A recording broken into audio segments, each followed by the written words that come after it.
नमस्कार बच्चों, स्वागत है एक बार फिर आप सभी का क्लास 10th के लिए exercise 7.2 question number 8। Statement read करते हैं हम। स्टेटमेंट क्या है हमारे पास?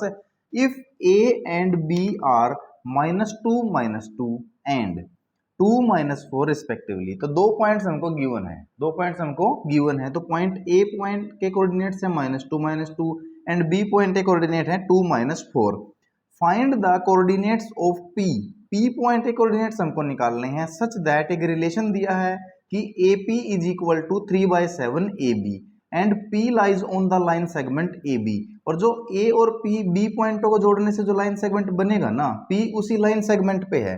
तो चलिए करते हैं। पहले तो हम वो लाइन सेगमेंट ले लेते हैं जो ए और बी पॉइंट को जोड़ने से बन रहा है। चलिए हम ले लेते हैं, ये पॉइंट ए है और ये पॉइंट बी है। इन दोनों को जोड़ने से एक लाइन सेगमेंट हमारे पास क्या बन गया? A B.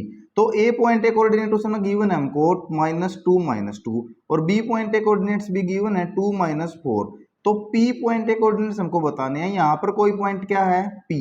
पी पॉइंट के कोऑर्डिनेट बताइए। हम पी पॉइंट के कोऑर्डिनेट क्या लेट कर लेते हैं? X Y. ठीक है, तो इसी पॉइंट के कोऑर्डिनेट एक्स और वाई की वैल्यू हमको निकालनी है। तो बड़ा ही आसान है। जैसे कि हमने स्टार्टिंग के जो क्वेश्चन किए थे उसके अंदर हमको क्या गिवन था? इधर का और इधर का क्या था? रेशियो गिवन था।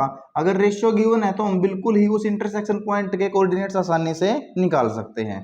लेकिन अभी हमको एक रिलेशन गिवन है कि A P is equal to 3/7 A B. देखिए, अगर मैं ए बी को इधर ले आऊं ए पी के डिवाइड में, तो ए पी बाय में ए बी क्या हो जाएगा? 3/7। और A P by A B को मैं क्या लिख सकता हूं? रेशियो की फॉर्म में लिख सकता हूं। मैं लिख सकता हूं A P ratio A B is equal to है 3/7।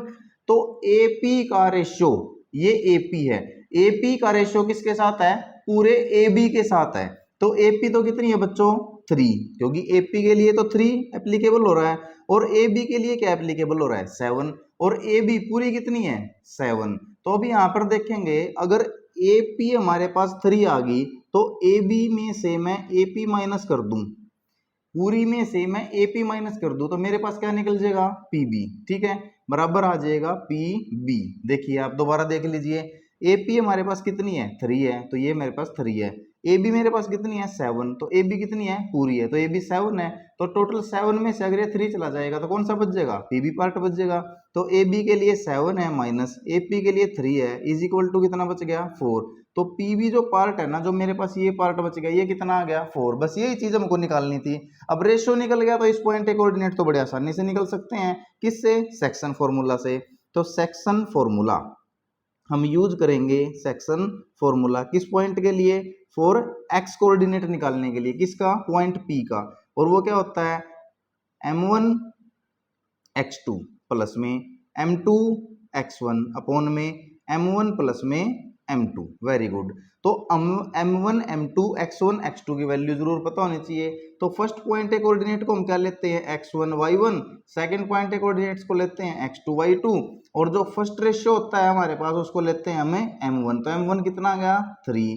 और सेकंड रेशियो है उसको लेते हैं हम m2। वो कितना आ गया हमारे पास? 4। बस वैल्यू पुट कीजिए। तो m1 की तो वैल्यू बच्चे कितनी है? 3 मल्टीप्लाई x2 की वैल्यू कितनी है? 2। तो 3 इंटू 2 प्लस में, अब m2 की वैल्यू हमारे पास 4 मल्टीप्लाई x1 की वैल्यू, x1 यहाँ पे हमारे पास तो माइनस का 2 अपॉन में m1 प्लस m2 वो कितना हो गया? 3 प्लस में 4। तो ब्रैकेट सोल्व कीजिए। 3 2 जा 6। अब यहाँ पे बीच में प्लस है, लेकिन ब्रैकेट के अंदर 4 मल्टीप्लाई -2 है, तो ये कितना हो जाएगा? 4 2 जा 8। किसका आएगा? माइनस का। और बाहर क्या है? प्लस। तो प्लस माइनस भी क्या हो जाएगा? माइनस। तो ये आ गया माइनस का 8 अपॉन में 7। तो 6 - 8 कितना आएगा? माइनस का 2 बाय में 7। ये कौन सा कोऑर्डिनेट आ गया हमारे पास? एक्स कोऑर्डिनेट की वैल्यू आ गई कितनी? माइनस का 2 बाय 7। अभी हम दोबारा लगाएंगे कौन सा? Section formula. किस कोऑर्डिनेट को निकालने के लिए? वाई कोऑर्डिनेट के लिए। वो वाई कोऑर्डिनेट के लिए सेक्शन फॉर्मूला आपको पता है, m1 y2 प्लस में m2 y1 अपॉन में m1 प्लस में m2। ये वाई कोऑर्डिनेट के लिए हमारा सेक्शन फॉर्मूला हो गया। तो चलिए वैल्यू पुट कीजिए।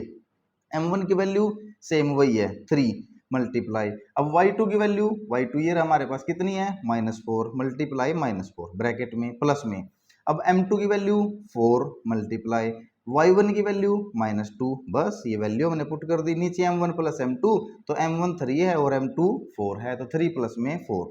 ब्रैकेट सोल्व करेंगे तो 3 मल्टीप्लाई -4 माइनस का 12, 4 मल्टीप्लाई -2 माइनस का 8 आएगा, तो प्लस बाहर है तो प्लस माइनस क्या हो जाएगा माइनस, और है क्या 8 अपॉन में 3 प्लस में 4 कितना आ गया बच्चे 7, ये बन गया माइनस का 20/7।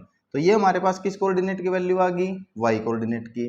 तो अब आप ध्यान से देखेंगे यहाँ पर हमको किस कोऑर्डिनेट क्या निकालने थे, पी पॉइंट जो किस पे लाई करता है, उसने बोला है P lies on the line segment A B line segment पे जो पी पॉइंट लाई करता है उसी के कोऑर्डिनेट बताने थे हमको एक्स और वाई।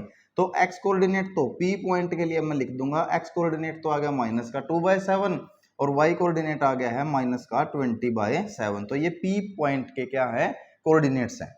ये ही क्वेश्चन था, इतना ही हमको बताना था और ये आंसर आ चुका है। आशा करता हूँ बिल्कुल आसानी से आपको समझ में आया होगा। फिर भी कोई डाउट है तो बताइए कमेंट बॉक्स में, और तब तक चैनल को लाइक शेयर एंड सब्सक्राइब जरूर कीजिए। Thank you so much.